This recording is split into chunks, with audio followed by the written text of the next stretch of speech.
should have that as their goal. I think that's when you will keep a relationship with your clientele, when they see that you really have the mission to change their perspective, but also for the better.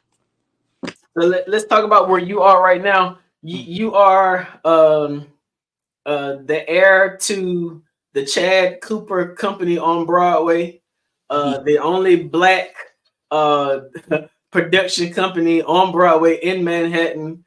Kudos to you and your family for producing that kind of legacy. What kind of weight does that feel like for you following that kind? I mean, your mom and your dad are prolific actors and singers. How does that make you feel following along in their footsteps? Is that anxiety? Does it make you, because I'm a PK too, and most PKs, we don't want to have nothing to do with the career that our parents had. How did you come about to embrace that as something that you wanted to do in the future, and especially on a particular side of business? I think I embraced it because I loved it. I had a passion for art already, and I think that I saw something in my parents that I could potentially see in myself. And so although I may not feel like I am at the level or the skillful level of my parents yet in whatever they do, that's still kind of like a barometer to look at and be like, okay, well, I could get there. I can measure my, my potential by looking at them. And I've never doubted myself. So I could look at anybody and be like, okay, I can do that. And I think faith is what my father has taught me. And as a businessman, I think that's what you have to have. My dad is the most confident person that you'll probably meet. And, somebody could probably think that that's an inflated ego, but I think it's kind of like pep talking yourself. We have a lot of negative self-talk to ourselves, and we doubt ourselves a lot. But I think if you kind of listen to that voice that says you can do it and you can do anything you want, that's when things get done. So I've always chose to believe in that voice, because if I listen to the voice that's like, no, you can't do it. No, you can't do it. I won't do it. But if I listen to that voice that says I can, I believe I will. Got you. Now you've gone from being an actor, a singer. Do you play any instruments? Only the vocal cords. That's it. All right, you're going from being an actor and a singer to now expanding your range to business.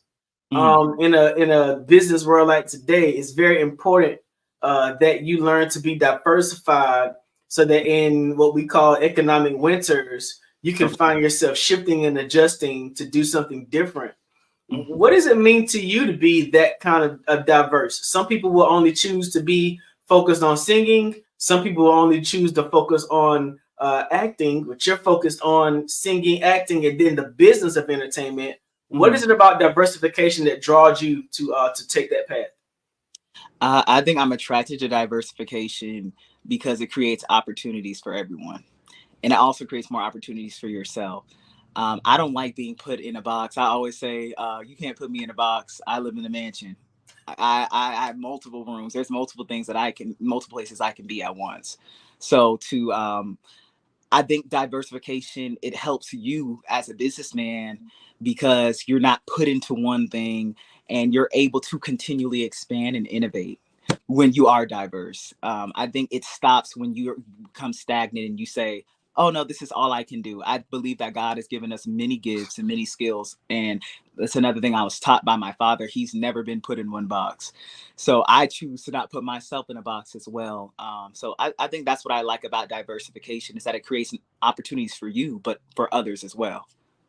So are there any, what is your dream role? If you could ever be asked by any producer, any director to fill a role on stage, whether it be a play in the past or a movie, what would sort of be your dream role for somebody to ask you to perform?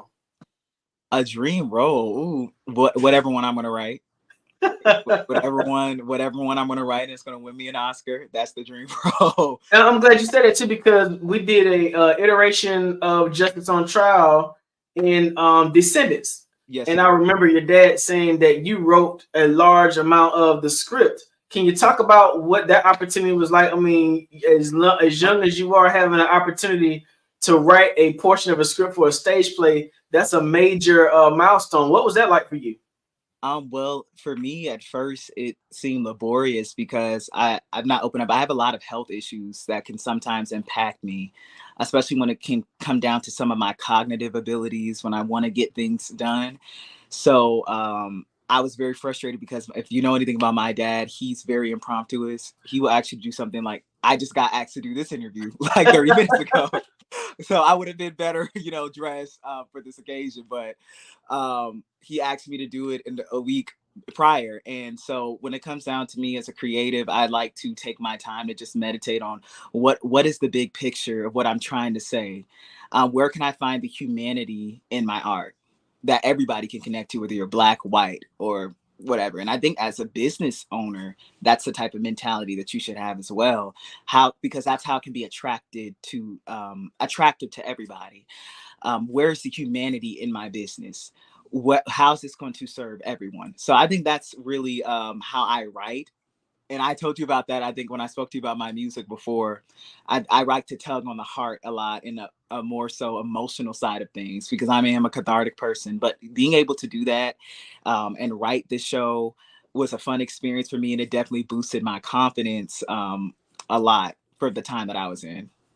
So you're getting ready to graduate from school. Congratulations on that. Thank you. Thank you. What's the next step? The next step hopefully is the Grammys or the Oscars. Hopefully that is the next step. Amen. But the next step for me is just, I believe, just success. I believe I have the Midas touch.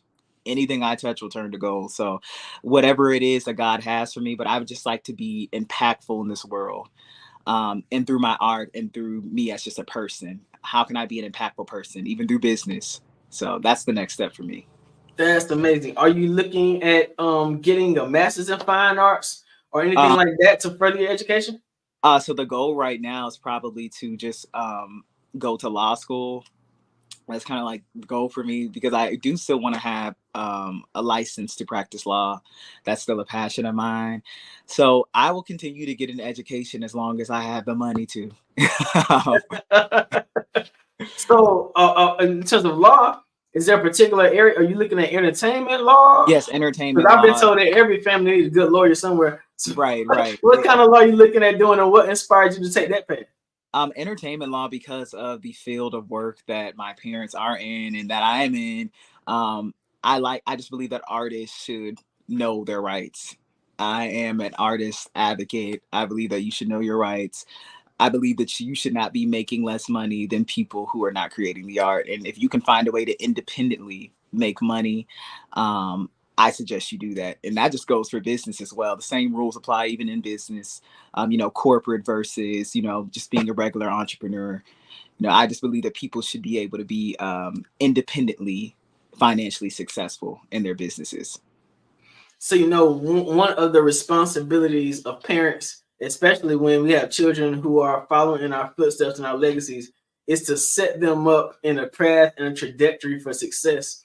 And I think that this interview opportunity for you has been an amazing nod from your father at his trust in your abilities and your levels to communicate. And I think you have done an absolutely amazing job with this interview. I'm absolutely impressed. I've seen you be Emmett Till, but now I see you be Chad Cooper II, and then you're doing just as well. So congratulations to you, man. Thank you so much. I appreciate that. Absolutely. Miss Brizelma, we done. All right. I was listening. My heart was touched. I was able to laugh. I didn't cry, but I was able to laugh. I enjoyed you so very much. We have a few more minutes, so I want to just touch on a few things. Touch on them. Reach out and touch. This is 3 generations right here of PK kids. Now, I started laughing when I heard that. I thought, oh my God. Yeah. So that I understand how it helps kind of builds a foundation, gives us kind of that. I like what you said about confidence, gives us some confidence that we can step out and do things. Risk does not frighten us away. It really draws us because we know we can handle it, you know. And I liked what you were saying about how different things have helped build your confidence with the Midas touch. I liked it. I was listening. The humanity, wanting to just connect to humanity. And honestly, as a parenting coach, that really struck a nerve with me, because family is so important, and it should be. And for Black families, we have to realize the importance and bring, you know, the family back together. Yes, ma'am. So that family is important, you know. You talked about not being on a box. Yeah, we don't need to be there. Yes, ma'am. Always outside of the box. I mean, as a child, I was never in the box. I didn't know what the box was until I became an adult. I mean, what box, you know? So we can do what we put our minds to if we're willing to put in the work, really. If we're really willing to put in what we need to and not give up. Yes, ma'am. And the Madea, that tickled me too. Yes, yeah, it's amazing how Tyler Perry has truly affected the world with just Madea. That just, yeah, that kind of blows my mind. And there are so many things to learn from watching Madea, and the diversity. I guess I'll kind of end with that, the diversity. Miss Frazema, I got a question. Yes. All three of us being preacher's kids and all that, you know, and then Chad having parents who have a strong pull from other people quite often. Chad, what has it been like seeing the sacrifice that you've had to give as a young person, having your parents pulled in so many directions? How have you been able to navigate that? Because I know being preacher's kids, our parents don't belong to us. Right. I think just finding my own voice. And I realized at a young age that I had to do that. The parents that I have are very straightforward. They can be somewhat domineering to some people. But for me, they always taught us how to find our own voice. Even though I do things that are similar to my parents never pushed me to do anything I didn't want to do. They were in ministry, they wanted to sing, but I think that me just figuring out what I wanted to do and be focusing on my passion, it didn't make me, I guess, miss my parents in a way, or feel like they were taking anything from me. I understood that what they were doing was something I admired and something I wanted to do as well, which is what she was just saying, which is about humanity. They were helping people, they were saving people's lives, and that's something that I would like to do. So I think I understood that at a young age. That's awesome. That was a great question, because so many times parents don't show, we talked about modeling for your children earlier, they don't show humanitarianism. They don't teach their children how to care for another human being. I mean, just walking past someone and helping them if they need your assistance. So it's amazing that you have a heart for, you know, other humans. That's amazing, because it's missing so much in our world today. Thank you. Speaking of that heart for humans, that's the whole reason why we do the Black Business Olympics, you know, Absolutely. to provide those laptops for young people all over the country. So I'm glad that we're all able to even, you know, having legacies of people who helped others to continue those legacies ourselves. Absolutely.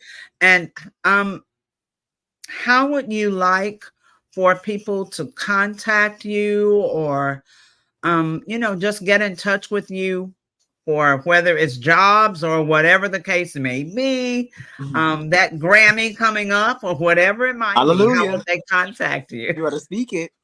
You can get in contact with me at the official Chad Cooper II on Instagram, or you can go to my father's page. I believe he's the official Chad Lawson Cooper on Instagram, or you can go to greatfaithentertainment.com if you would like to see any of the productions that we have that are actively going on now. And you're going to give a plug for the Seattle show, right? Yeah, the Seattle show is on April 26th, I believe. It's next Saturday. It's going to be at 6:30, and we still have some tickets left. So if you like to come out, and bring your umbrella because we're in Seattle. Just make sure you bring your umbrella. You'll be all right. But thank you all so much for bringing me on this platform. Even though it was last minute, I really appreciate speaking with you all about this. I would love to come back, and I'd love to tune in to see more guests speak.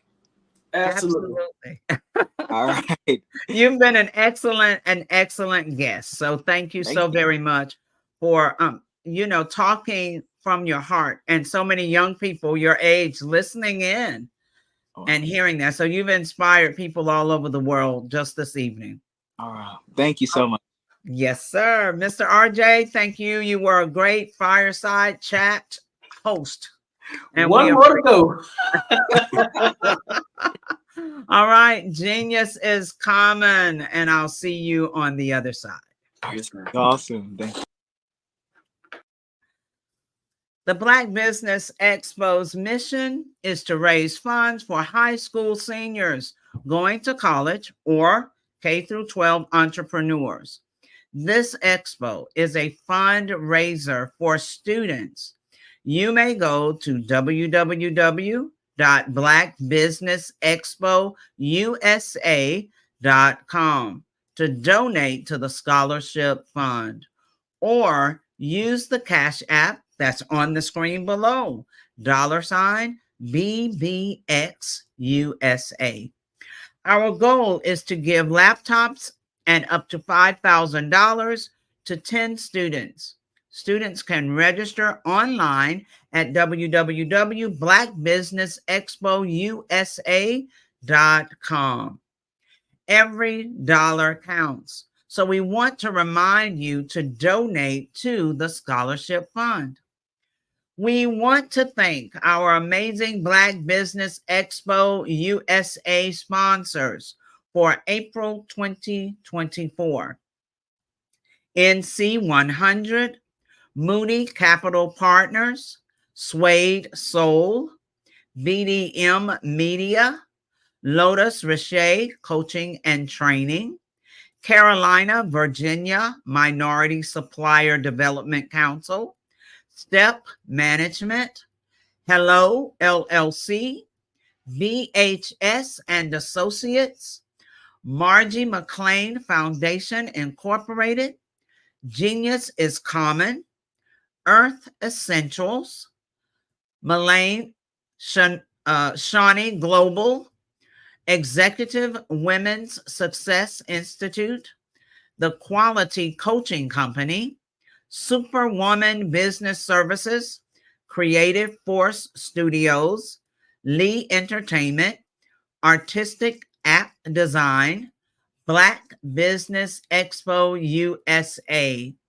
Genius is common. I'll see you on the other side.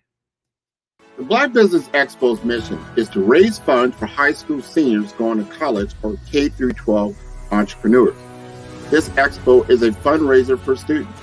Please, you may go to www.blackbusinessexpousa.com to donate to the scholarship fund, or use the Cash App at $BBXUSA. Our goal is to give laptops and up to $5,000 to 10 students. Students can register online at www.blackbusinessexpousa.com. Every dollar counts. Please donate to the Black Business Expo USA Scholarship Fund.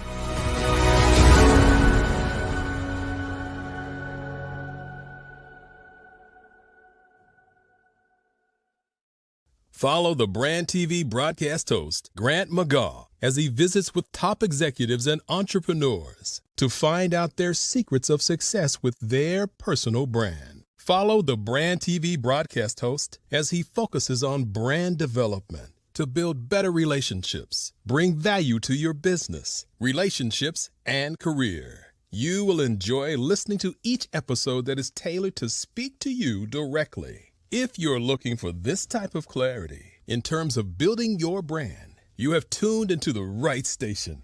Each episode will help you to shape a conversation in the 5-star BDM network of 20,000 professionals and become a springboard for your corporate engagement and business opportunities. Each guest will frame their story in the areas of personal branding, business development, career development, financial empowerment, and technology innovation. Grant McGaugh explains why he is the CEO and owner of his own professional career. Grant is an accomplished business leader and entrepreneur who wants to give back to individuals to grow their personal brand strategy. Tune in as he weaves his story about new possibilities, while to you exceed expectations. If you love storytelling, this show will make for fun. Hello, my name is Kiasi Helm and I'm 14 years old. I think my genius would probably have to be setting goals and achieving them. I say this because ever since I was young, I always wanted to be an author, and at age 11, I ended up achieving this. But not only did I end up becoming an author, I ended up becoming a public speaker, a publisher, a business owner, all these great things. The name of my business is Written by Kids Publishing Company. I decided to start this company because I thought it was important for me to help kids my age express themselves through literacy and just achieve their own goals. Because to me, achieving goals is the best thing in the world to feel. It's you just achieving things and aspirations that you set for yourself. And I know that everybody is capable of this, because even if you don't end up achieving the goal, you still tried your best, and that's the most important thing. And everybody is capable of this because genius is common. Thank you.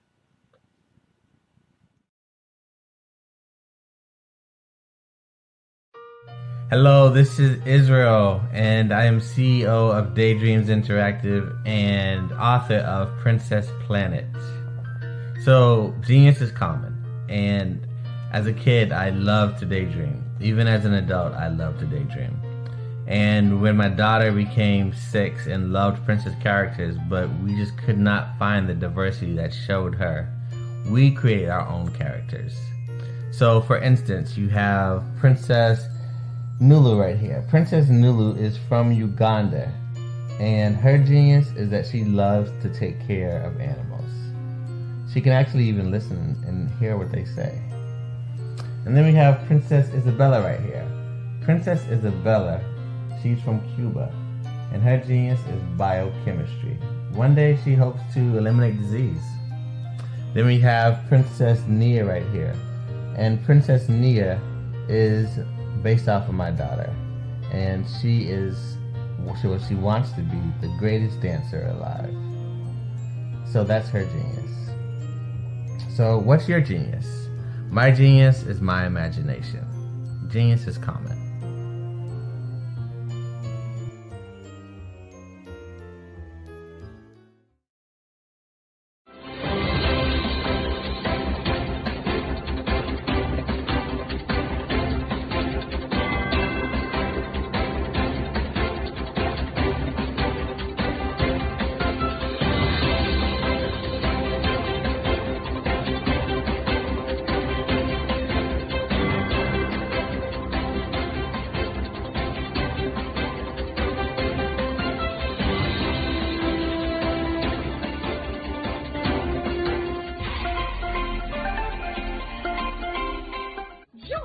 Dr. Eric Kelly III and a host of phenomenal speakers from all around the globe for this 7-day virtual event that you don't want to miss.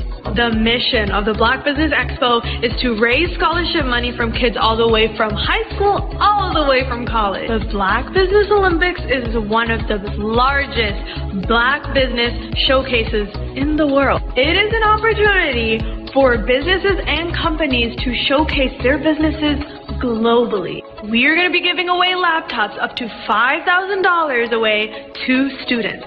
Again, I'm Olivia Appleberry, the founder of 2 Cents Finance and one of the speakers for the expo. I am so excited to see you there. For more info, go to www.blackbusinessexpousa.com or call 919-308-9090 and hope to see you there. I am black business. From the moment I wake until the time I sleep. Yes, I am black business. I am black business. Tell me, are you black business? I am black business. Do you support black businesses? Listen, I support black business because I am black business. Black Business Expo, one of the largest business showcases in the history of black business in the world. The world! Sign up today at www.blackbusinessexpousa.com or call 919-308-9090. I am black business. I am black business. From the moment I wake until the time I sleep, I am black business. I am black business. Are you black business? I am black business. Do you support black businesses? I support black business because I am black business. Black Business Expo, one of the largest business showcases in the history of Black America in North Carolina. Join Dr. Eric Kelly III and a host of phenomenal speakers from all around the globe for this 7-day virtual event that you don't want to miss. The mission of the Black Business Expo is to raise scholarship money from kids all the way from high school all the way from college. The Black Business Olympics is one of the largest black business showcases in the world. It is an opportunity for businesses and companies to showcase their businesses globally. We are going to be giving away laptops up to $5,000 away to students. Again, I'm Olivia Appleberry, the founder of 2 Cents Finance and one of the speakers for the expo. I am so excited to see you there. For more info, go to www.blackbusinessexpousa.com or call 919-308-9090 and hope to see you there. I am black business. From the moment I wake until the time I sleep. Yes, I am black business. I am black business. Tell me,